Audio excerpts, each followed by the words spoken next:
जितने भी पंजाब यूनिवर्सिटी के रिज़ल्ट अनाउंस हो रहे हैं उसमें दो बड़े मसले पैदा हो रहे हैं। एक मसला आर एल फीस और दूसरा मसला है आर एल पार्ट वन।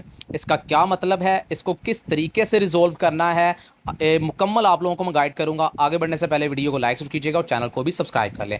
अस्सलाम वालेकुम स्टूडेंट्स, उम्मीद है आप सभी खैरियत से होंगे। अल्लाह पाक आप सभी को ढेर सारी कामयाबियाँ अता फरमाए। आपने मायूस नहीं होना, परेशान नहीं होना, हर चीज़ का हल है वो मैं आप लोगों को गाइड कर देता हूँ और इंशाल्लाह आप लोगों का मसला जो है वो हल हो जाएगा। अच्छा, अभी मैं आप लोगों को बता देता हूँ। सबसे पहला जो मसला है, जब आप लोग अपना रिजल्ट चेक करते हैं रोल नंबर स्लिप एंटर करके, रोल नंबर एंटर करने के बाद सबमिट पे बटन दबाते हैं, सामने आप लोगों का रिजल्ट शो हो जाता है।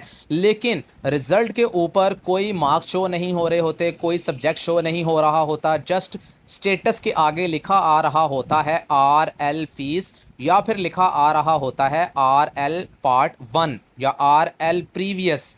ये दो तीन चीज़ें होती हैं। तो अच्छा, इसका मसला मैं आप लोगों को बता देता हूँ कि क्या होता है। जिसके ऊपर आर एल फीस लिखा आ रहा है ना, ये मैंने पहले भी बहुत ज़्यादा स्टूडेंट्स को गाइड किया था। शायद उस वक्त स्टूडेंट्स ने जो है ना वो मेरी बात को सीरियस नहीं लिया था। अभी स्टूडेंट्स का ऐसा मसला आ गया है तो अब आप लोग इस चीज़ को समझेंगे। जिनके ऊपर आर एल फीस लिखा आ रहा है, इसका मतलब ये है कि आप लोगों की फ़ीस जो है ना वो यूनिवर्सिटी को सबमिट नहीं हुई।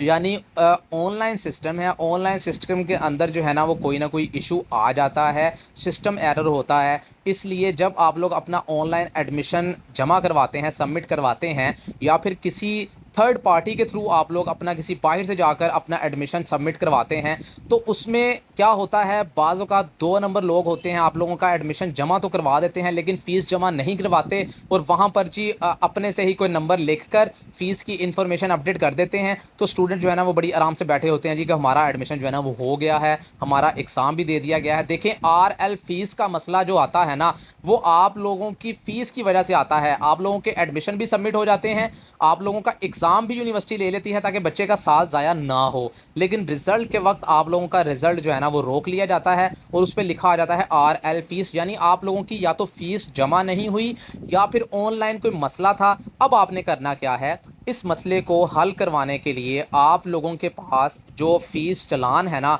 जो आप लोगों ने फ़ीस उस वक्त एडमिशन के वक्त जमा करवाई थी, तो तब आप लोगों के पास कोई रिसीट होगी, कोई रसीद वगैरह जो बिल वगैरह होता है, या आप लोगों के पास चालान फॉर्म होगा जो बैंक में जमा करवाया था, उसकी कॉपी आप लोगों के पास होती है। तो वो आप लोगों ने यूनिवर्सिटी को दिखानी है जी, ये देखें ये मैंने फ़ीस जमा करवाई थी, लिहाजा मेरा रिज़ल्ट जो है ना वो शो करवाया जाए। तो आप जब उनको प्रूफ दे देंगे तो फिर आप लोगों का रिज़ल्ट जो है वो शो करवा दिया जाएगा, वो स्टेटस आप लोगों का चेंज हो जाएगा, सारे सब्जेक्ट का रिज़ल्ट आप लोगों को शो हो जाएगा। तो ये फ़ीस की वजह से मसला बनता है। अगर फिर भी मसला हल नहीं होता तो यूनिवर्सिटी जाकर उनसे बात करें कि क्या कहते हैं वो। दूसरे नंबर पर बात आ जाती है जिनके रिज़ल्ट के ऊपर लिखा आता है आर एल पार्ट वन या फिर आर एल प्रीवियस पार्ट। जिस स्टूडेंट के भी ये मसला आता है ना, उन्होंने इस चीज़ को समझना है कि ये लिखा क्या है। देखें, यूनिवर्सिटी की पॉलिसी होती है कि जिस स्टूडेंट का पार्ट वन कंप्लीट पास ना हो तो उसके पार्ट टू का रिज़ल्ट शो नहीं करवाया जाता।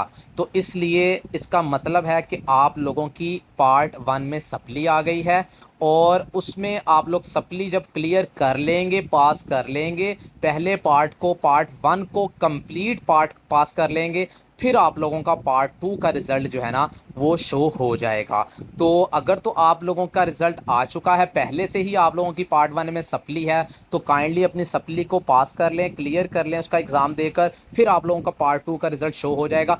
अभी अगर आप लोगों का पार्ट वन का रिज़ल्ट आना है तो इसका मतलब ये है कि आप लोगों की उसके अंदर सप्ली है और आप लोग उस सप्ली को क्लियर करेंगे। यानी पार्ट वन की मुकम्मल सप्लियाँ जो भी सब्जेक्ट हैं सबको पास करने के बाद जब आपका पार्ट वन कम्प्लीटली पास हो जाएगा, क्लियर हो जाएगा, फिर पार्ट टू का रिज़ल्ट जो है वो शो होगा। अदरवाइज़ आप लोगों का पार्ट टू का रिज़ल्ट जो है वो शो नहीं होगा। तो ये एक मसला था जो मैंने आप लोगों को गाइड कर दिया। ये दोनों मसले आप लोगों के हल हो जाएंगे। बाकी कोई और बात जानना चाहते हैं कमेंट सेक्शन में पूछिए, इंशाल्लाह उसका भी जवाब दे दिया जाएगा। मज़ीद अपडेट्स के लिए चैनल से जुड़े रहिए, इसको सब्सक्राइब कर लीजिए, जाते हुए वीडियो को लाइक कीजिएगा। अल्लाह हाफ़िज़।